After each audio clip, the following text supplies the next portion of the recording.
Bismillahirrahmanirrahim. Today our topic is Rankuta method or Yune's method, second order. इसके हमारे पास जो यून्स method और रंक्यूटा method है, इसके हमारे पास दो ऑर्डर होते हैं, एक सेकंड ऑर्डर है और एक फोर्थ ऑर्डर है, जो हमारे पास लास्ट जो हमारा टॉपिक होगा इस कोर्स का, तो वो उसमें हमारे पास फोर्थ ऑर्डर होगा यून्स मेथड का।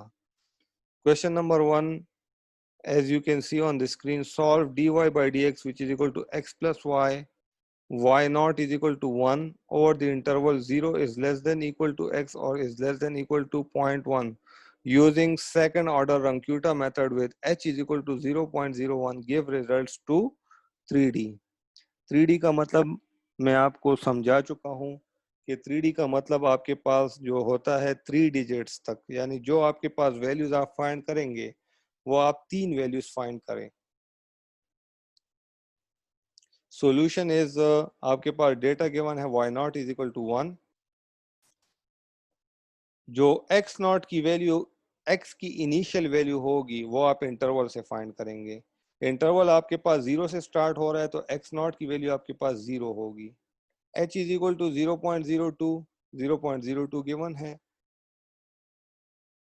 जिस तरह आपने ट्रेपोजाइडल रूल में आपके पास h की वैल्यू गिवन होती थी, तो इसी तरह आप उससे फिर n की वैल्यू फाइंड करते थे। तो इसमें आपके पास h की वैल्यू गिवन है, तो n की वैल्यू आपके पास हो जाएगी b minus a divided by h which is equal to 0.1 minus 0। 0.1 minus 0 आपके पास b की वैल्यू 0.1 होगी। क्यों?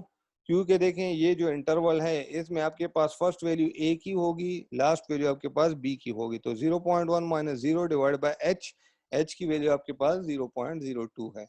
तो इससे आपके पास n की वैल्यू आ जाएगी 5। n stands for number of terms. Number of terms किसकी? x की। x की नंबर ऑफ टर्म्स कितनी होगी? x 5 तक, यानी 5 वैल्यूज होंगी x की। फर्स्ट वैल्यू तो आपके पास ऑलरेडी है 0, दूसरी वैल्यू आपके पास 0.02। 0.02 क्यों? क्योंकि आप के पास h की वैल्यू 0.02 है। x2 की वैल्यू 0.04 क्यों? क्योंकि आपके पास h की वैल्यू 0.02 है और 0.02 प्लस 0.02 इज 0.04।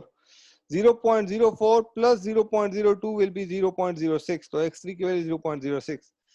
0.06 प्लस 0.02 तो आपके पास 0.08 आ जाएगी और 0.08 प्लस 0.02 विल बी 0.1, यानी हम 0.02 के डिफरेंस से आगे जाएंगे। रंक्यूटा मेथड सेकंड ऑर्डर का फार्मूला आपके पास क्या होगा? yj plus 1 which is equal to yj plus h divided by 2 multiply by k1 plus k2। ये आपके पास इक्वेशन नंबर स्टार हो जाएगी। First of all yj plus 1 यानी y की वैल्यूज हमने फाइंड करनी है। कितनी फाइंड करनी है? 3D तक, यानी 3 वैल्यूज हमने फाइंड करनी है। तो जब हम इस j की जगह 0 पुट करेंगे तो ये आपके पास y1 हो जाएगा which is equal to y naught, यानी j की जगह 0 पुट कर दे, y naught plus h divide by 2 k1 plus k2। Equation y naught तो हमारे पास है जो कि 1 के इक्वल है, k1 और k2 नहीं है। k1 और k2 को फाइंड करने के लिए हमारे पास फार्मूला है k1 is equal to f into x j y j. ये आपके पास k1 को फाइंड करने के लिए फार्मूला है। जिस तरह आपने ऊपर j की वैल्यू को 0 पुट किया, इसमें भी j की वैल्यू को 0 पुट करें। k1 is equal to f into x j x naught और वाई जे वाई नॉट। फिर अब ये f क्या चीज है? f represents the function. Function क्या है? फंक्शन आपके पास ये dy by d x is equal to x plus y, ये आपके पास फंक्शन है। तो ये f जब आपके पास हटेगा, यहाँ पे देखिए ये f आपके पास यहाँ पे हट गया, k1 is equal to f x naught y naught है ना। तो जब f हट गया तो फंक्शन पुट हो गया। फंक्शन आपके पास क्या है? x plus y which is equal to x naught plus y naught. X naught आपके पास 0 है, वाई नॉट आपके पास 1 है। यहाँ पे आपके पास अगर x प्लस वाई की जगह x प्लस 2y होता तो यहाँ पे आपके पास x not plus 2y not होता, तो आपके पास k1 की वैल्यू 1 आ जाएगी। नाउ k1 की वैल्यू तो आ गई, k2 की वैल्यू आपके पास फाइंड करने के लिए फार्मूला होगा f into x j plus one y j plus h k one, x j plus one y j plus h k one. तो इसमें भी आप j की वैल्यू को 0 पुट कर दें, j की वैल्यू को 0 पुट करेंगे तो j plus one will be x1 आपके पास रह जाएगा, comma y j y naught plus h k one. f को हटाएंगे तो फंक्शन पुट हो जाएगा, फंक्शन आपके पास x प्लस वाई है तो x1 प्लस वाई नॉट हो जाएगा और प्लस एच के वन इसी तरह इसके साथ आ जाएगा। इसमें वैल्यूज पुट करें, x1 की वैल्यू आपके पास क्या है, x1 की वैल्यू 0.02 है, यहां से आ गई। y नॉट की वैल्यू आपके पास 1 है, प्लस h आपके पास 0.02 है और k1 आपके पास 1 है, तो आपके पास k2 की वैल्यू आ जाएगी 1.04। Now put the values of k1 और k2 in equation number 1। Equation number 1 में सारी वैल्यूज पुट करें, y1 is equal to y naught आपके पास 1 है, h आपके पास 0.02 है डिवाइड बाय 2, k1 आपके पास 1 आया, k2 आपके पास 1.04 आया, तो y1 आपके पास आ जाएगा 1.0204।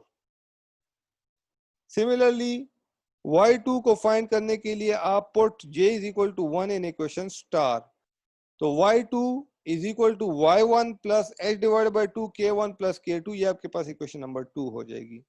उसी तरह इसके लिए अपनी k1 और k2 की वैल्यूज को आप फाइंड करेंगे। k1 will be equal to f into x j y j, वही फार्मूला होगा।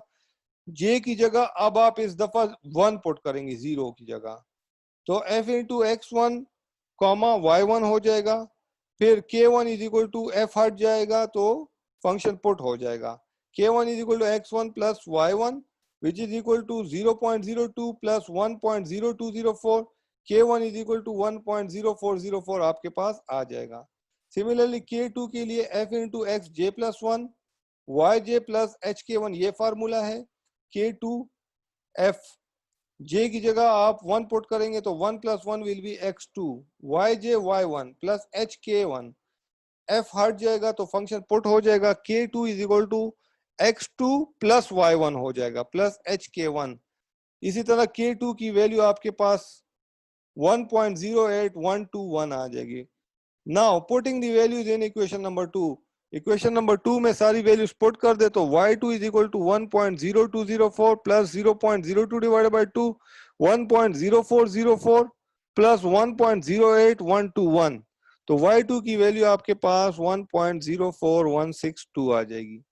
लेकिन आपको मैंने क्वेश्चन में बताया था कि हमें 3D तक जाना है, यानी 3 डिजिट्स तक, तो y2 हमारे पास 2D तक आ गया, 3D यानी 3 डिजिट्स फाइंड करने के लिए put j is equal to 2 in equation star, equation star में j की वैल्यू को 2 पुट कर दें तो ये आपके पास y3 हो जाएगा which is equal to y2 plus h divided by 2 k1 plus k2, this will be equation number 3।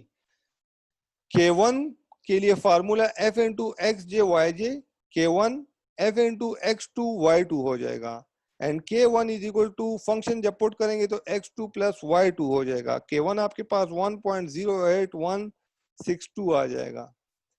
Similarly k2 को फाइंड करने के लिए फार्मूला आपके पास होगा f into x j plus one y j plus h k one, k2 will be equal to f into x j plus one, तो j की वैल्यू जब हम यहाँ पे 2 पुट करेंगे तो 2 plus 1 will be x3 y3 plus h k one, तो x2 की वैल्यू आपके पास फिर बन जाएगी जब फंक्शन पुट करेंगे x3 plus y2 plus h k one, इसमें वैल्यूज पुट करेंगे आपके पास x2 की वैल्यू आ जाएगी 1.12325।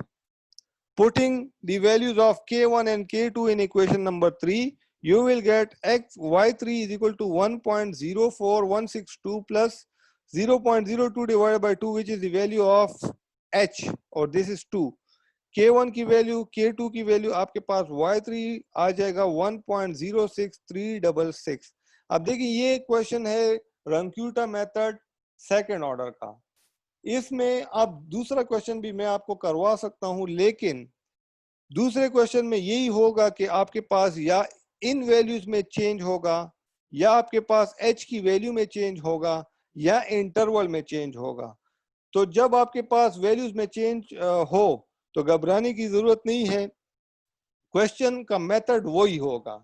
अगर यहाँ पे आपके पास इनके 0.2 है तो 0.2 और यहाँ पे 1 है तो 0.2 माइनस 1, तो आपको ये changes according to the values करनी होंगी।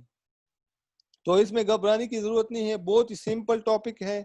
सिर्फ और सिर्फ आपके पास अगर वैल्यूज डिफरेंट आ जाए तो उससे कोई फर्क नहीं पड़ता, उससे आपको डरने की जरूरत नहीं है।